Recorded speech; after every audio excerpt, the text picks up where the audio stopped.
রাশিয়ার বিরুদ্ধে লড়ছেন ইউক্রেনের ৭০,০০০ নারী সেনা। থেমে গেছে শান্তি আলোচনা, ইউক্রেনে রাশিয়ার ব্যাপক হামলা। ইউক্রেনের আরও ২ অঞ্চল দখলের দাবি রাশিয়া। আসসালামু আলাইকুম, স্বাগতম জানাচ্ছি ওয়ার্ল্ডকাস্ট সংবাদে। আমি মোহাম্মদ রায়হান।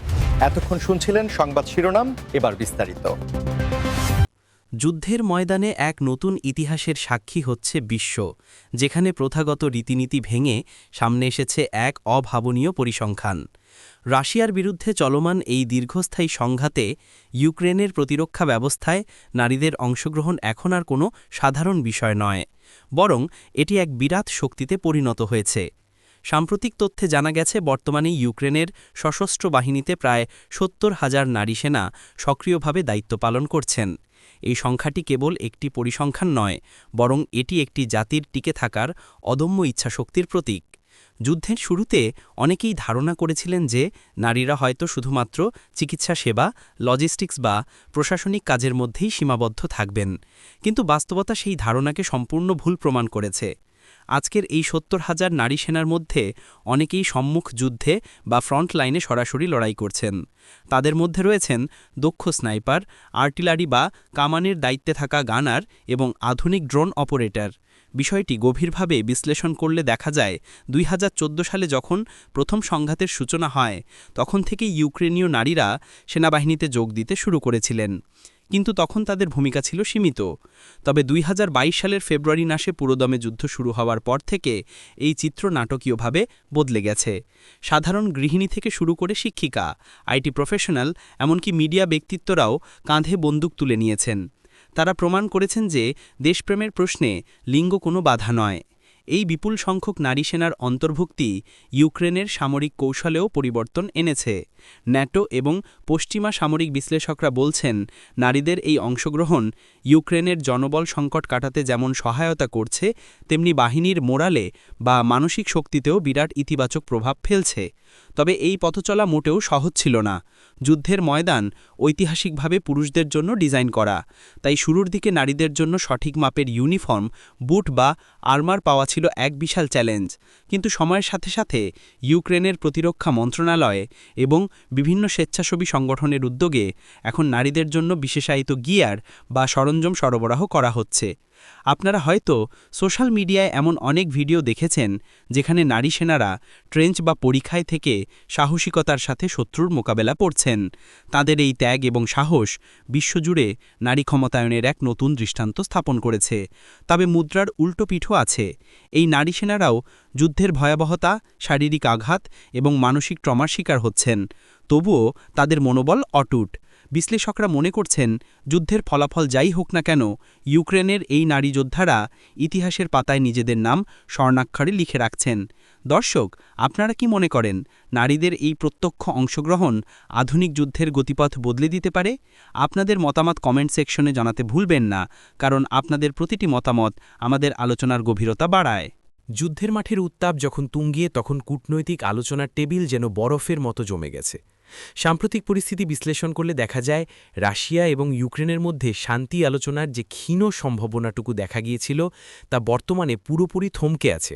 এর প্রধান কারণ হল উভয় পক্ষের অনড় অবস্থান এবং পারস্পরিক আস্থার চরম অভাব। এরই মধ্যে ইউক্রেনের বিভিন্ন গুরুত্বপূর্ণ শহর ও অবকাঠামোর ওপর রাশিয়ার ব্যাপক এবং জোরালো হামলার খবর পাওয়া গেছে। এই হামলাগুলো গতানুগতিক সামরিক অভিযানের চেয়ে অনেকটাই ভিন্ন এবং কৌশলগতভাবে অত্যন্ত গুরুত্বপূর্ণ। সামরিক বিশেষজ্ঞরা বলছেন, শান্তি আলোচনা বন্ধ হয়ে যাওয়ার পর থেকে রাশিয়া তাদের আক্রমণের তীব্রতা কয়েকগুণ বাড়িয়ে দিয়েছে, যার মূল লক্ষ্য হল ইউক্রেনের মনোবল ভেঙে দেওয়া এবং লজিস্টিক বা সরবরাহ ব্যবস্থাকে পঙ্গু করে দেওয়া। বিশেষ করে শীতকালকে সামনে রেখে ইউক্রেনের বিদ্যুৎ কেন্দ্র, পানি সরবরাহ ব্যবস্থা এবং হিটিং প্ল্যান্টগুলোর ওপর মিসাইল ও ড্রোন হামলার পরিমাণ বেড়েছে।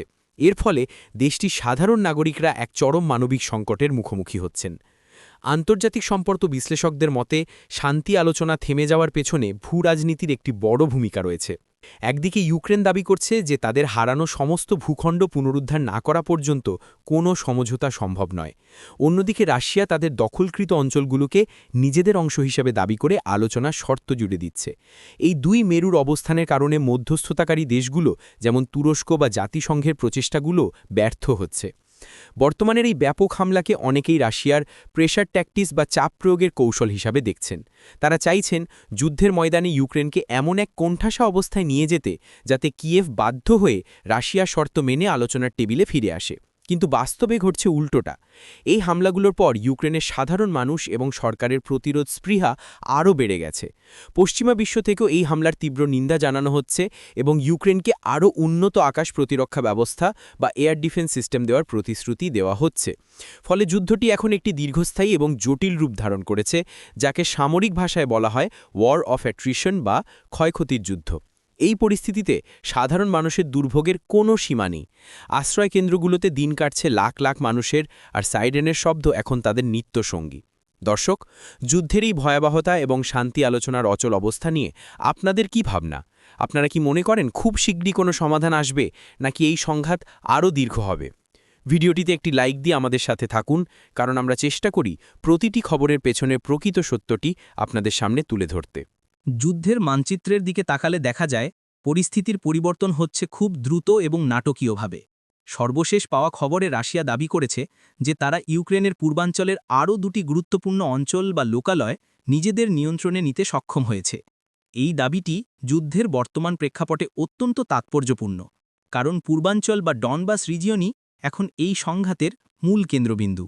রাশিয়ার প্রতিরক্ষা মন্ত্রণালয় থেকে জানানো হয়েছে তাদের সেনারা তীব্র লড়াইয়ের পর কৌশলগতভাবে গুরুত্বপূর্ণ এই এলাকাগুলো দখল করেছে, যা তাদের সাপ্লাই লাইন বা রসদ সরবরাহের পথকে আরও সুগম করবে।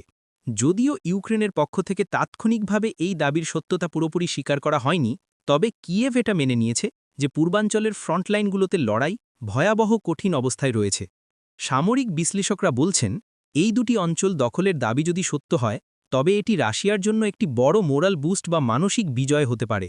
বিশেষ করে গত কয়েক মাসে ইউক্রেনের পাল্টা আক্রমণের মুখে রাশিয়া কিছু এলাকা হারাতে বাধ্য হয়েছিল। এখন নতুন করে এই অঞ্চলগুলো দখলের মাধ্যমে তারা যুদ্ধের মোড় নিজেদের দিকে ঘোরাতে চাইছে। এই অঞ্চলগুলোর ভৌগোলিক অবস্থান এমন যে এখান থেকে পার্শ্ববর্তী বড় শহরগুলোর ওপর নিয়ন্ত্রণ বজায় রাখা এবং আর্টিলারি ফায়ার বা কামানের গোলাবর্ষণ করা সহজ। তবে এই দখলের দাবির পেছনে আরেকটি বড় কারণ হল রাজনৈতিক। রাশিয়ার অভ্যন্তরে সাধারণ মানুষ এবং সরকারকে এটা দেখানো প্রয়োজন যে তাদের বিশেষ সামরিক অভিযান সফল হচ্ছে এবং তারা নতুন নতুন ভূমি জয় করছে। অন্যদিকে ইউক্রেনের সেনারা বলছেন তারা তাদের মাটি কামড়ে পড়ে আছেন এবং শত্রুর প্রতিটি অগ্রগমনকে প্রতিহত করতে সর্বোচ্চ চেষ্টা করছেন। এই অঞ্চলগুলোতে এখন চলছে তীব্র ট্রেঞ্চ ওয়ারফেয়ার বা পরীক্ষা যুদ্ধ, যা প্রথম বিশ্বযুদ্ধের ভয়াবহ স্মৃতি মনে করিয়ে দেয়। প্রতিটি মিটার জমির জন্য উভয় পক্ষকে প্রচুর রক্ত ঝরাতে হচ্ছে। আন্তর্জাতিক সম্প্রদায় অবশ্য রাশিয়ার এই দখল বা সংযুক্তিকে স্বীকৃতি দিচ্ছে না। জাতিসংঘ এবং পশ্চিমা দেশগুলো বারবার বলছে জোর করে দখল করা কোনো ভূখণ্ড আন্তর্জাতিক আইনে বৈধ নয়। কিন্তু মাঠের বাস্তবতা হল যার দখলে জমি তার হাতেই নিয়ন্ত্রণ। এই পরিস্থিতিতে স্থানীয় বাসিন্দারা পড়েছেন বিপাকে, অনেকেই বাড়িঘর ছেড়ে পালিয়েছেন, আবার যারা রয়ে গেছেন তারা বেঁচে থাকার জন্য লড়াই করছেন। এই অঞ্চলগুলো হাতবদল হওয়ার সাথে সাথে সেখানকার প্রশাসনিক এবং সামাজিক কাঠামোও ভেঙে পড়ছে। দর্শক, মানচিত্রের এই পরিবর্তন এবং আঞ্চলিক দখলের এই লড়াই কি বিশ্বকে আরও বড় কোনো সংকটের দিকে নিয়ে যাচ্ছে? আপনারা যারা নিয়মিত জিওপলিটিক্স বা ভূরাজনীতি ফলো করেন, তারা নিশ্চয়ই বুঝতে পারছেন এই ঘটনা কতটা গভীর প্রভাব ফেলতে পারে। আপনাদের মতামত অবশ্যই কমেন্টে জানাবেন। আজকের মতো এ পর্যন্তই।